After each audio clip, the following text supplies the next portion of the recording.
happy to welcome you all to the inaugural induction ceremony of the Soap Opera Hall of Fame. I hope tonight is just the beginning of a long tradition of evenings just like this one, where we honor the irreplaceable people in our industry that have left such an indelible mark on daytime drama.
Good evening. We're here tonight to honor the first inductee into the Soap Opera Hall of Fame, Erna Phillips. In March 1965, McCall's magazine ran an autobiographical story by Erna Phillips. Here's how she began the article. I am a writer of daytime serials, which are known to the irreverent as soap operas, dishpan dramas, and washboard weepers. One across the coffee pot to the two men. And here they go. Ready to dissolve one. The place for a husband and a papa is at home. I know that, Papa, but it isn't always possible in the business I'm in. Yes, It was kind of fun, you know, for the first 2 years that we were doing the television show, because we also did the radio show with little subtle changes. Erna's idea for World Turns was because she thought 15 minutes was not really long enough for television. It was not enough for her for radio either. And everybody said, no, you can't possibly do it. Logistically, it's an impossibility to do 5 across the board, 52 weeks out of the year, half an hour.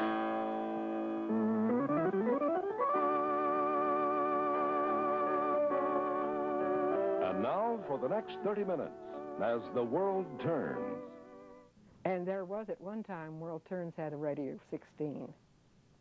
We had a higher rating than ABC and NBC nighttime combined.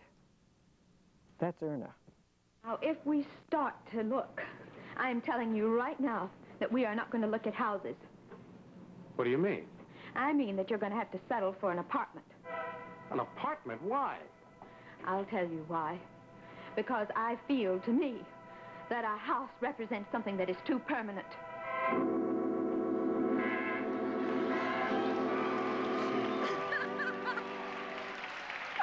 You see that? That guy's hair was painted on. Did we really look like that? No. You did. The mid-60s were more years of tremendous output. In 1964, Erna created Another World. And in 1965, she and Ted Corday created Days of Our Lives. We write from our dreams and our desires and our fantasies. And, I mean, that's what creation is. I mean, the other is autobiography. And so Erna wrote not just from what she had known and seen and observed, but she wrote from the things she'd missed and yearned for. And sometimes that's the best writing.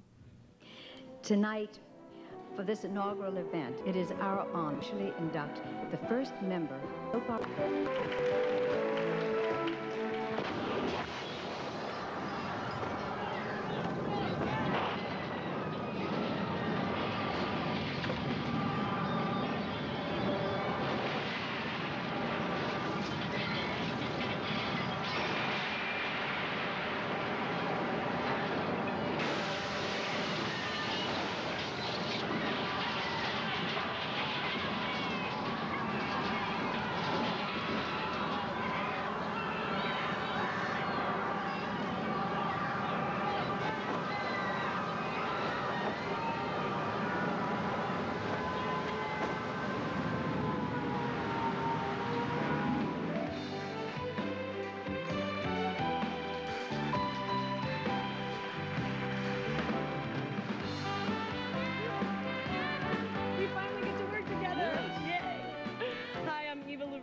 Hi, I'm Peter Bergman. How strange to come out to that music.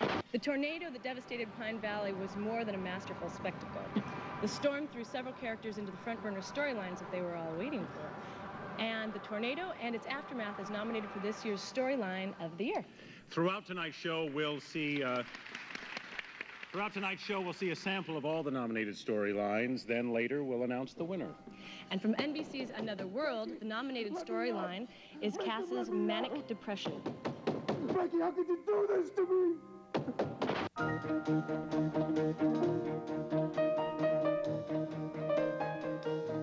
First page of the Bible I wrote for all my children, and I said that the story has its roots in the pre-revolutionary soil of Pine Valley. Well, of course, when one creates characters and hasn't seen them yet, it's like one's drawing stick figures. I never knew what her eyes were like. It was like Little Orphan Annie, you know, those round eyes that didn't have any pupils in them or anything.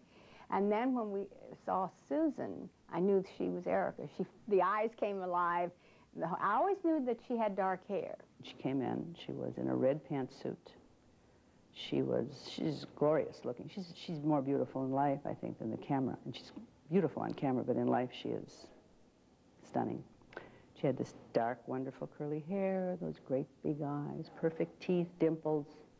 And most of the time when you meet very beautiful people, really, they don't have to do anything but be beautiful. So why should they? So you kind of think, but will they walk and talk? And of course, she was magic. Et voilà. America King. You got a smile so bright. You know you could have been a candle.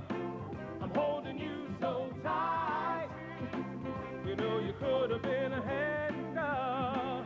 The way you swept me off my feet. You know you could have been a broom. The way you smell so sweet. You know you could have been some perfume. Well, you could have been anything that you wanted to, and I can tell. Here I am, Joe. Hi. I hope we didn't keep you waiting. Oh, we're just glad you finally got here.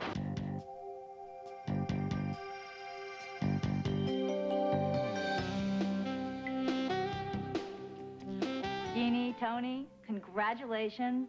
My goodness, the Soap Opera Hall of Fame, what an honor. I'm so proud of you, we all are. And I'd just like to say it has been such a pleasure over the years working with you. You are the ultimate professionals. I was there when Jeannie graduated from the non-existent General Hospital High School. And I was there when Tony tested for his role in General Hospital. Actually, he tested for the role of Mitch Williams, which was Tracy Quartermain's sixth husband, I think. I didn't get him. Jeannie did.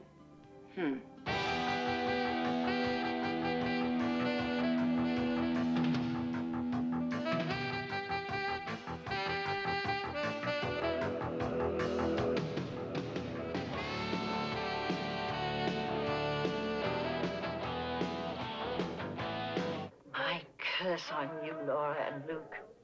It's my wedding day.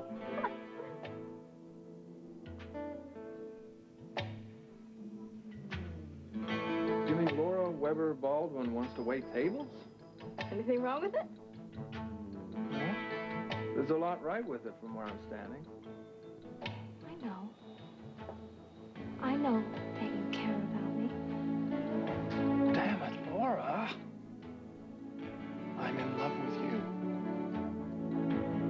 This is my life insurance policy, Frank. If you can't guarantee me that I'm going to stay clean, maybe these pictures will.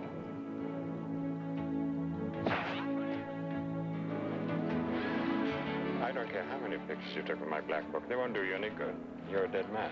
I'm asking you to trust me with your life. Trust you.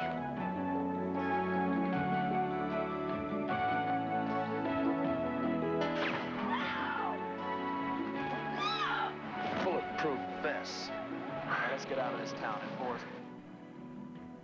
You're really quite wonderful, you know. Tony and Jeannie, it gives me great pleasure to induct both individually and together into the Soap Opera Hall of Fame.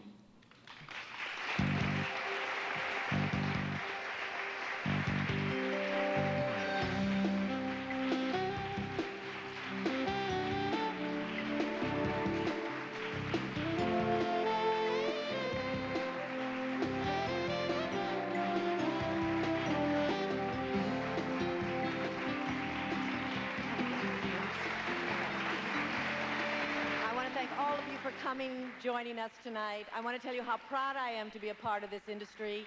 And now, as you're getting ready to go home, just one last look, something to remember us by. Good night.